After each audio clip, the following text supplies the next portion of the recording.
Hey everyone, welcome to today's video, and today I'm going to be talking to you about some of the changes and alterations that I have made to my beauty makeup regime and also to my kind of lifestyle regime since I turned 40. But before we get into it, just wanted to let you know that I do post videos like this on a weekly basis. If that sounds like something that you might be interested in, please do consider subscribing to the channel because I would love to have you here. Okay, let's get into it. So I have definitely made significant changes to my makeup routine and makeup habits since I'd say my late 30s and since I entered my 40s. So I'd say the most significant change that I've made is that I have pretty much switched all of my makeup products to cream or liquid products. Now that doesn't mean that I don't use powder products, because I do use powder. I use it minimally. I might use it to maybe set my under eye hollows, or I will use a powder blush to set my liquid blush. But I think I always bang on about cream and liquid products,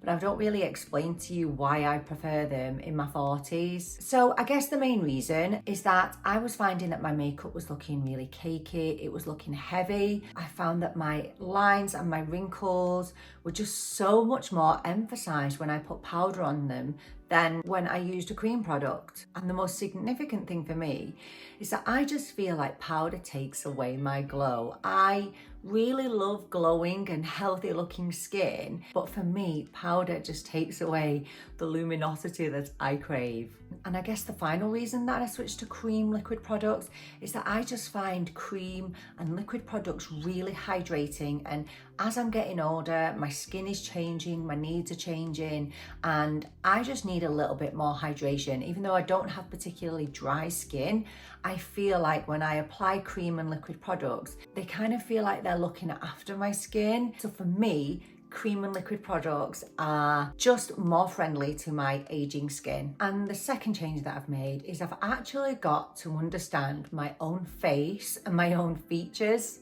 Of course, within the last decade, social media has blown up. YouTube, massive. Instagram, huge. And because I love makeup, I would spend a significant amount of time watching beauty gurus, makeup artists, and I would watch how they would do their makeup and I would want to replicate that. But I would feel frustrated because my makeup wouldn't look like theirs, even though I would follow everything that they suggested down to a T. And the reason for that is because we had completely different shaped faces. And I just didn't realize, I honestly didn't realize that I had significant deep set eyes. So when I kind of sat down and started to look at how my face differed to other people's, that's when I thought, oh my gosh, I just need to change the way I do my eyeshadow. Then I started to look up deep set eye tutorials, which gave me amazing advice on how to just alter the way I did my eyeshadow. Yes, it wasn't going to look the same as that beauty guru's eyeshadow, but you know what? It suits me and it suits my eye shape. I've also done a lot of work over the last few years on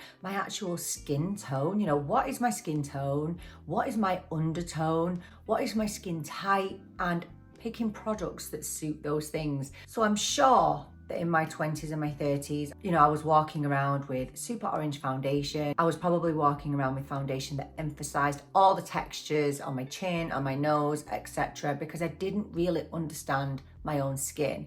But I think taking some time to do that, figure out what is your undertone, what is your skin tone, what is your skin type, and picking products that suit those, honestly, is life-changing. And as I've got older, my face shape has changed. I've lost elasticity, especially in this area. My temples have become so hollow, so I can't contour and bronzer like everybody else. I have to do it in a way that suits my face shape and my face changes. Honestly, coming to know your own face is going to be one of the best things that you ever do, I promise you. And another thing that I did in my late 30s and early 40s was I ditched the heavy foundation.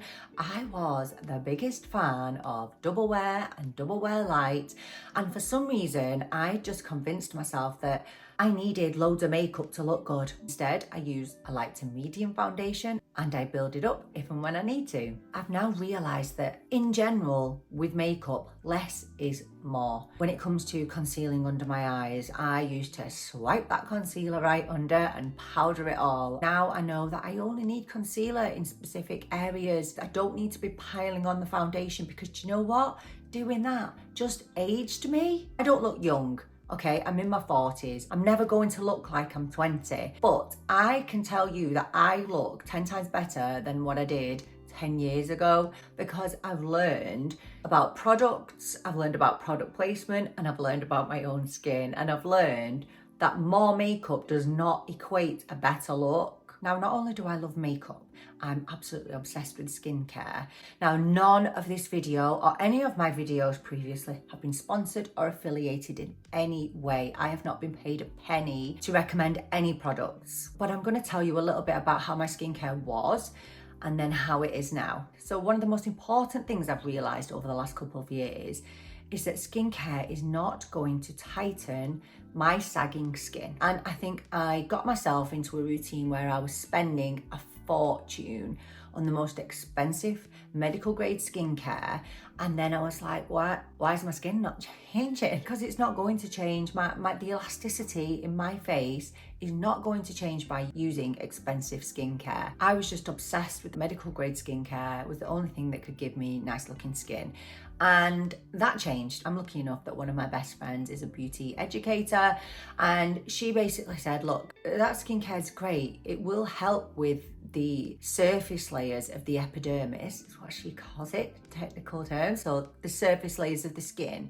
But she said that's not going to penetrate to the deeper layers, and it's the deeper layers that causes the sagging. And I'm like, oh, that makes sense. So realizing that expensive skincare isn't going to anti-age me, and I think I'd become a little bit of a snob when it came to skincare. So I switched to some products by Beauty Pie. Now remember, not sponsored. I have no affiliation with Beauty Pie. They don't even deliver to Ireland. I have to get my Beauty Pie products when I go back to the UK. I'm not going to go into Beauty Pie today, but basically the premise of Beauty Pie is that you pay a small membership fee per month, and for that you get superior skincare. They have access to the highest quality skincare ingredients, but they are packaged really basically. So like basic white box, you know, nothing super impressive. But oh my goodness, my skin has never looked as good as it does now. Have the Beauty Pie products tightened my face? Nope, they have not. But have they improved my skin? 100%. Have they helped with pores? Yes. Have they helped with fine lines? Yes. Have they helped with plumpness? Absolutely. Beauty Pie have definitely been one of the best changes I've ever made. Just basically switching out super expensive skincare for more affordable skincare, and it's the best thing I've ever done, and I can't speak more highly of them. I couldn't be happier at 41 years old with my skin. So as I've touched on skincare, just a few brief things that I have definitely changed within my skincare regime is number one, double cleansing. I know some people either rate this or they don't. For me, it's been a godsend. So I just use a normal micellar water. This is fantastic. Cost me about €8 for a big bottle of this. I use this and then I use a cleanser. With my skincare, I have learned, number one, not to exfoliate too much. So I exfoliate maybe twice a week. And at one point when I was using medical grade skincare, I was literally using active ingredients every single day. Every day I was using something harsh on my skin. But now I have a much more laid back approach. I kind of alternate. So some days I use active ingredients, some days I give my skin a break and I'll just use like a moisturizer, and my skin has thanked me for it. When I used to think of skincare, I used to think, oh, well, that's my nighttime routine. But skincare before makeup is so important. I'm actually going to do a separate video on this, like dedicated to my skin prep before makeup. But you know, if you're just getting up and you're just throwing your makeup on without prepping your face in any single way, you're not going to get the best results with your makeup products. But I will do a separate video on that probably in January time. And a major change I made in my 30s, which I didn't do in my 20s, was using an SPF. I regret that so much, but that was just lack of education. I didn't know. Nobody told me that I should be wearing an SPF every day. But in my 30s, I definitely introduced that into my makeup routine. I never go out without an SPF, no matter what time of year it is, no matter what day it is. I use an SPF every single day. And I tend to keep my face completely out of the sun. You know, I've had times when I've spent time in the sun and I've ended up with sunspots. In the early noughties, I would sit out and I would tan. I really regret that now. Not only the dangers of the sun, but you know, the aging effects of the sun too. So, you know, get your vitamin D, but do it safely. Whack that SPF on. Your skin will thank you for it. Now, I've also trialed a few things in my 40s. So sleeping with a silk pillowcase has been one of them. They say that it's better for your skincare to sleep with a silk pillow, and it's also better for your hair and for wrinkles as well. I sleep with a silk pillow sporadically, but I definitely do notice a difference with my hair and with the creases in my face when I wake up in the morning. We all get them from our pillows, but with a silk pillowcase, you don't get that. And 2023, I also started using a toning device. So the friend that I mentioned before, she told me that microcurrents are the best thing to tone up them deeper layers. I know I invested in a New Face toner. This is the mini.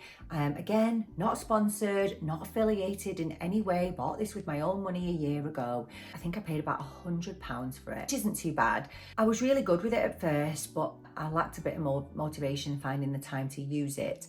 But I do like to use this, you know, at the weekend especially, because I do find that it does give me a temporary lift before I go out. It's supposed to give you super great results if you continue to use it constantly. However, I haven't been great with keeping on top of it. I don't know whether it's a placebo thing. I think that my makeup goes on quite nice when I've used it, and my skincare absorbs quite well after I've used it.